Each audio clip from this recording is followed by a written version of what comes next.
Snow White by Fawzia Jilani, narrated by Kadina. Once upon a time there lived an honest and rich merchant who had a kind-hearted wife. Their only sadness was that they didn't have a child. One winter's day, as the snow fell gently, the merchant's wife sat by a window, reading the Quran. Suddenly she felt very tired and fell asleep. In her dream she saw a little girl playing. As soon as the merchant's wife awoke, she made a dua. "Dear Allah," she said, "please bless me with a daughter who is as patient as Job, as peaceful as dawn, with a heart as pure as snow." A year later, the merchant's wife had a baby daughter. The wife remembered her dream on the snowy day, so she named the child Snow White. As the child grew, her parents brought many teachers to educate her. She learnt about Islam, science, language, and played sports. One day, her mother gave her a gift of Quran. "My sweet child," she said, "always keep this close to you. May Allah bless you with patience, peace, and purity." Sadly, Snow White's mother fell ill and died when she was 10. The little girl and her father were heartbroken. It was all they could do to ask Allah to give them patience and strength. Snow White took great comfort in the words of the Quran and her prayers. At times, she missed her mother very much. This worried the merchant greatly, so he decided to marry, thinking that Snow White would be happier if she had the love of a mother again. The merchant's wife was very beautiful. At first she behaved affectionately towards Snow White. She appeared to be concerned with prayer and charity, but eventually it all stopped. The stepmother was very vain. She was constantly adorning herself, changing from one costume to another and admiring herself in the many mirrors she surrounded herself with. Rather than caring for Snow White, the stepmother demanding that the child prepare all the meals, wash the clothes, and clean the house. It greatly angered and saddened the merchant to see his young daughter being mistreated and neglected. So one day he complained to the stepmother. It was shortly after this that the merchant died of a strange illness. Sadness filled the poor orphan's heart. She tried to console herself with the story of Prophet Job. Many tears were shed as Snow White spent her nights in prayer. Now that the merchant was gone, the stepmother began to do many horrid and dreadful things. If she saw something she liked, she would take it by force, whether it was from a child or an elder. And it was common for people to mysteriously disappear if she disliked something they said or did. It came to be known that the stepmother practiced magic. At night, strange words could be heard from her room, followed by a loud and wicked cackle. Poor Snow White would shake in her bed and remember the verse in the Quran about those who studied magic. And they learned what harmed them, not what profited them, and they knew that the buyers of magic would have no share in the happiness of the hereafter. The stepmother also owned a jinn, which would answer all her questions. She would say to the jinn, "Jinn, jinn, obey my call. Who is the fairest of them all?" The jinn would reply, "O lady, you are beautiful, fine, and fair. To you there is no other who does compare." Whenever the stepmother asked the jinn who the most beautiful was, he would always give the same answer. She was so vain and so jealous that she couldn't abide anyone being more beautiful than her. One day the stepmother said to the jinn, "Jinn, jinn, obey my call. Who is the fairest of them all?" But to her shock the jinn replied, "O lady, you were once fair, 'tis true, but now Snow White is fairer than you." On hearing this, the stepmother flew into a rage, screaming and ranting. There is no one fairer than me. No one!" she shrieked. The stepmother stamped her foot on the ground and waved her fists in the air. She picked up a chair and threw it against a wall. Her face grew red with anger and green with envy. She stood still for a moment and then she hissed, Yes, I have a plan." The wicked woman remembered the words of an evil magician who had told her that the secret to lasting youth was to eat the heart and liver of a young and beautiful girl. "Huntsman, huntsman!" she screamed. "Come here at once!" The vile stepmother ordered the huntsman to take Snow White deep into the forest and kill her. "Be sure to bring me back her heart and liver," she instructed, "or it will be the worst for you." The huntsman looked for Snow White and found her outside the masjid, placing her Quran in her bag. He watched as Snow White walked towards the forest, picking some flowers. He looked around to see if anyone was near. He then took out his bow and arrow. Suddenly, Snow White turned and saw the huntsman walking towards her. "Child, I have been ordered by your stepmother to kill you," said the huntsman. "Huntsman," cried Snow White, "please don't kill me." She pleaded and pleaded with the huntsman to spare her life. In return, she promised she would run far, far away and never again return to her home. But the huntsman would not listen. "If I do not bring you back your heart and liver, your wicked stepmother will kill me," he said. Tears fell from Snow White's eyes as she raised her hands in prayer and recited the words of Prophet Noah. "Dear Allah, I am defeated. Help me." The huntsman took steps towards Snow White and raised his bow. As he moved closer, he saw a boar approaching. He quickly aimed at the boar and killed it. "Now I do not have to kill you," he said. "Instead, I will take the heart and liver of the boar and deliver it to your wicked stepmother." The huntsman hung his head in sorrow and relief and said, "You must run far away and never return. Your stepmother is an evil, sinful soul and will not rest until you are dead." Snow White ran as fast as she could. Filled with fear, she ran deeper and deeper into the forest.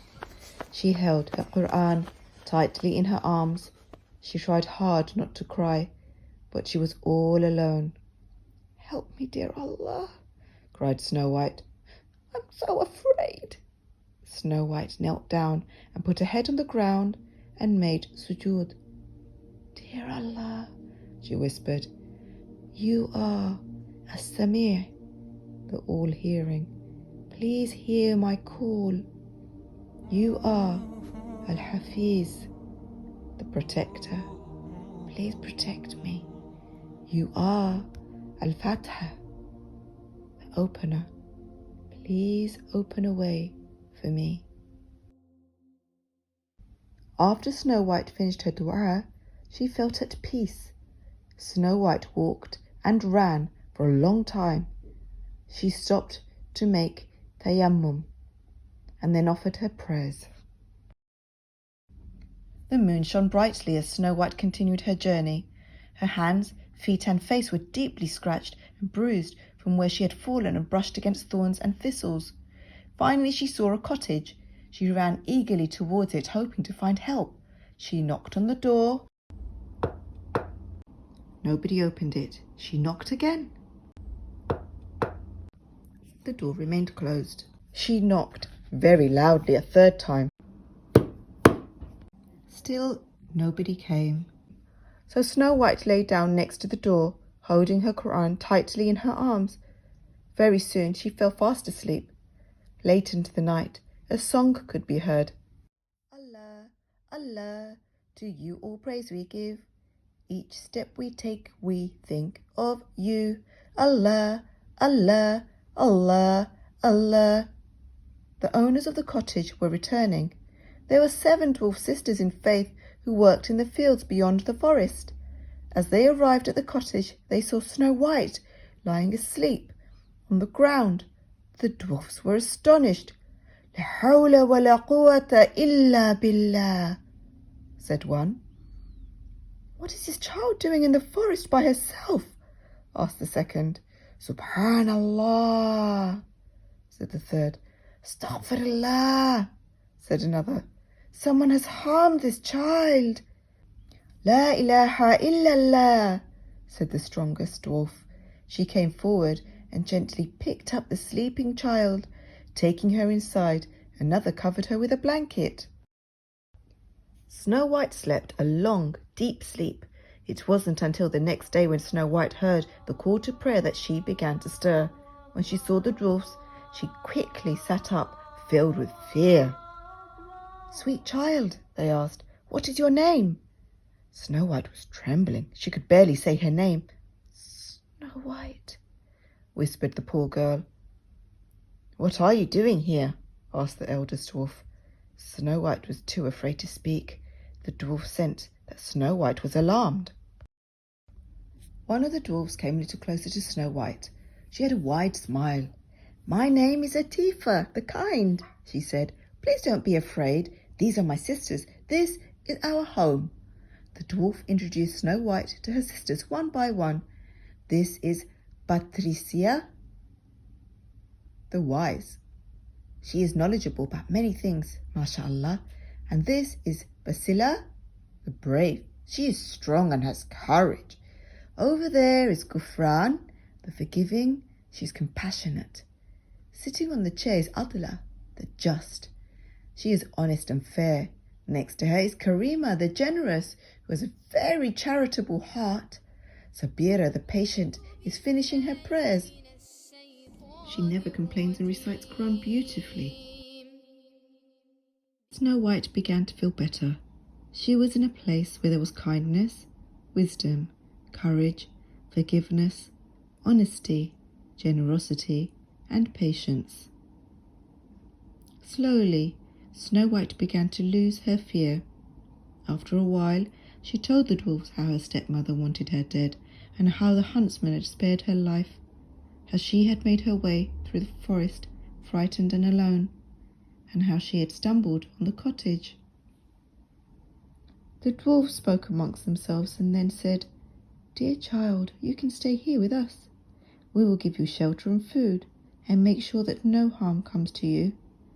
And so it was decided that Snow White would live with the dwarfs in comfort and security. Snow White spent her time doing many different things with the dwarfs. She loved to decorate, using calligraphy with Gufran, the forgiving. She made herbal medicines with Patricia, the wise. She would recite Quran with Sabira, the patient. Sometimes she would go into the forest with Atifa, the kind, to help injured animals. Once a month, Basila the brave would take her to the bazaar to sell her herbal medicines and calligraphy art.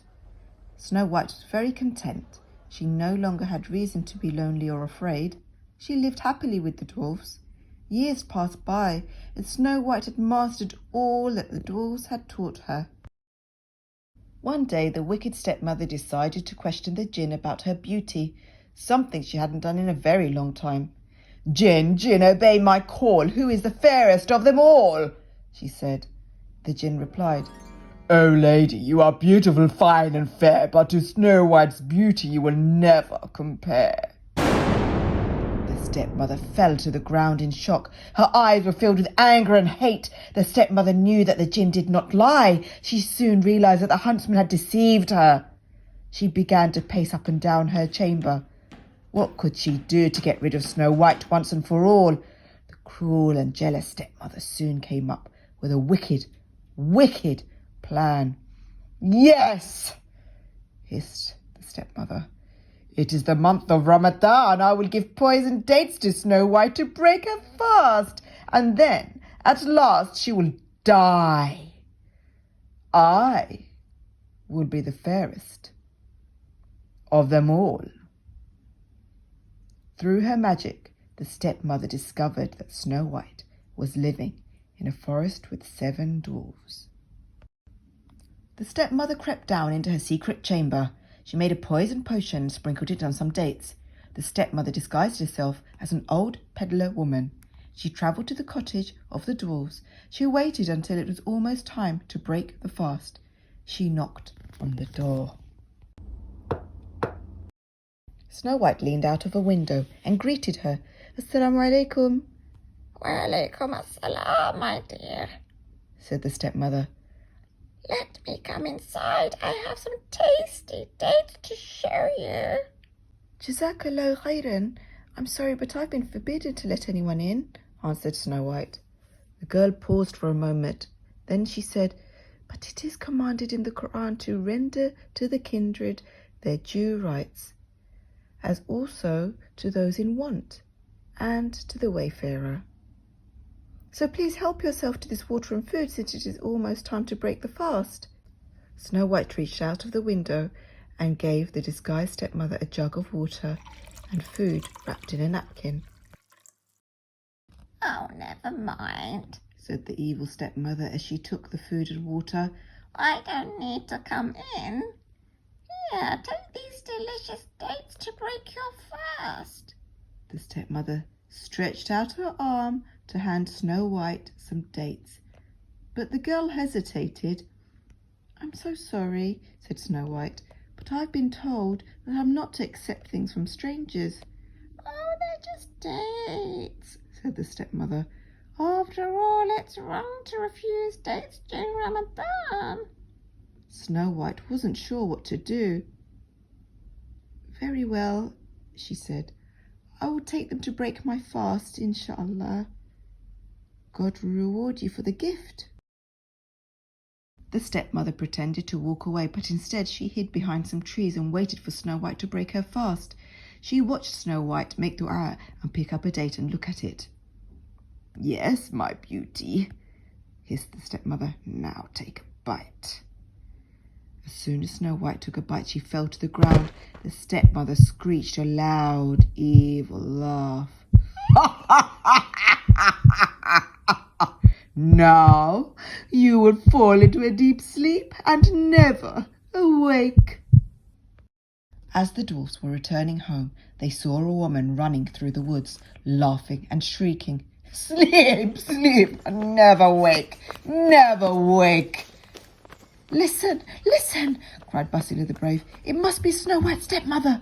Basila immediately ran after the stepmother, but was only able to catch a glimpse of the stepmother's face as she threw off her disguise and disappeared behind a thick grove of trees. The dwarfs reached the cottage and saw Snow White lying on the floor. She was breathing, but wouldn't wake up. "The wicked stepmother poisoned our beautiful child," wept Sabira. The dwarfs took turns to take care of Snow White. Days turned into weeks, weeks turned into months, and still Snow White slept. One day it so happened that the prince came riding by. "Assalamu alaikum," said the prince. "Wa alaikum assalam," said Karima. "Respected grandmother," he said, "may I have a drink from your well?" "Inshallah, my son," said the dwarf. "Let me get you some food to eat as well." When the prince finished his drink, he saw Snow White with the Quran on her lap, but her eyes were closed and she looked pale. He turned to Karima and asked, "Is she ill?" Karima sighed and nodded sadly. The other dwarfs came out and greeted the prince. One by one they told him about Snow White. "She had the most beautiful voice when she recited Quran," wept Sabira. "She would carry her Quran everywhere. It was a gift from her mother," said Adla. "I used to take her to the bazaar once a month," sighed Basila. "She would just give away her medicine to the sick and her calligraphy to the needy." "She would go to the forest and look for injured animals," said Atifa.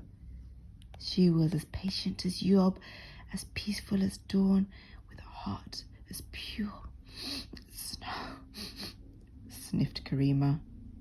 The prince dropped to his knee and held up his hands. He recited the Fatiha and then said, "Take away the disease, O Lord of the people." The prince blew the dua on Snow White. The prince then said that he would send his mother, the queen, to visit Snow White. A few days later, The queen arrived with the doctor to examine Snow White. She then made a cordial from rare and special herbs, honey and black seed oil. The doctor said Bismillah and recited the Fatiha. She placed the drink near Snow White's lips. The herb drink trickled into Snow White's mouth. Every day the doctor gave Snow White more of the cordial. Every day Snow White stirred a little until one day she opened her eyes. La ilaha illallah were the first words she whispered. The dwarfs cried with happiness.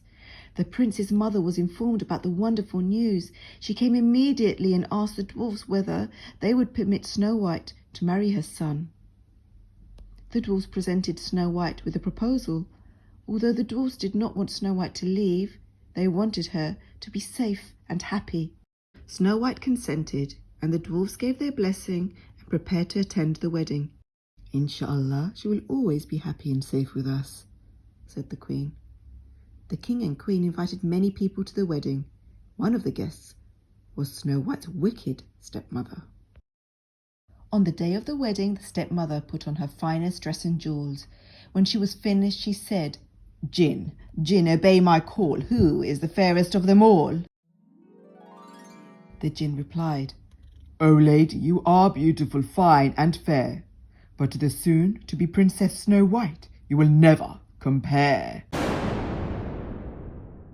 "What?" gasped the evil stepmother. "Snow White's still alive, and a princess! I must put an end to her once and for all!" The wicked stepmother screamed as she ran down the steps to her secret chamber. In her secret chamber, the stepmother boiled and stirred, added and measured, until finally her poisonous potion was ready. She took a comb and dipped it into the ghastly venom. The people had gathered from all over the kingdom for the wedding feast. One of the first to arrive was the stepmother. Basila the Brave was standing near one of the entrances and recognized the stepmother. "No, it cannot be," gasped Basila. "She is here." Basila rushed towards the evil woman and grabbed her arm. "You will not harm our Snow White a second time." The stepmother peered menacingly at the dwarf. "I have come to give my blessings, not to do harm." "You must come with me," said Basila. "Very well," said the stepmother. As they were walking down a corridor, the wicked stepmother pushed Basila into a room and locked it. The stepmother quickly disguised herself as a housekeeper. Then she hurried to Snow White's room, where the dwarfs were helping the new bride prepare for the wedding. "Princess, the queen has sent me to comb your hair," lied the stepmother. "How kind," said Snow White as she sat down on a chair in front of a large mirror. The stepmother stood behind Snow White with the comb raised high, but she could not prevent herself from gazing into the mirror. She noticed that her own hair was out of place, while Snow White's was neatly set. So vain was the wicked woman that without thinking she ran the comb through her own hair. In an instant she fell to the ground. "Subhanallah!" cried Snow White. "It's my stepmother!" Snow White immediately removed the poisonous comb from her stepmother's head. With the help of the dwarfs, she carried her to a bed. A doctor was summoned. After the stepmother was attended to, the wedding celebrations continued. Snow White and the prince were married amidst tears of happiness, shouts of laughter, and grand festivity. After many days of treatment, the stepmother opened her eyes. She was shocked to see Snow White with a crown on her head, sitting beside her. "What are you going to do to me?" asked the stepmother, awaiting a great punishment. "I shall forgive you, as Allah has commanded forgiveness," answered Snow White. The stepmother looked at Snow White in disbelief. Snow White recited a verse from Quran. "But forgive them and overlook their misdeeds, for Allah forgives those who are kind." "But I have done many terrible things," murmured the stepmother. Snow White responded by saying, "Those who afterwards repent and mend their ways, Allah is most forgiving and merciful." The stepmother recovered from the poison, and they say she never again looked in a mirror. As for Snow White, the prince and the 7 dwarfs, they all lived happily ever after.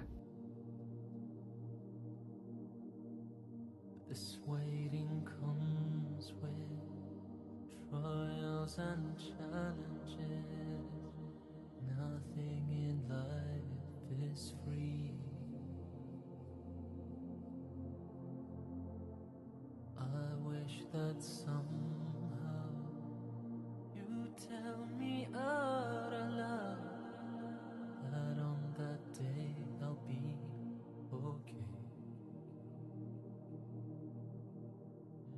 But we'll never know, 'cause that's not the way it works. Help me find my way. My Lord, show me right.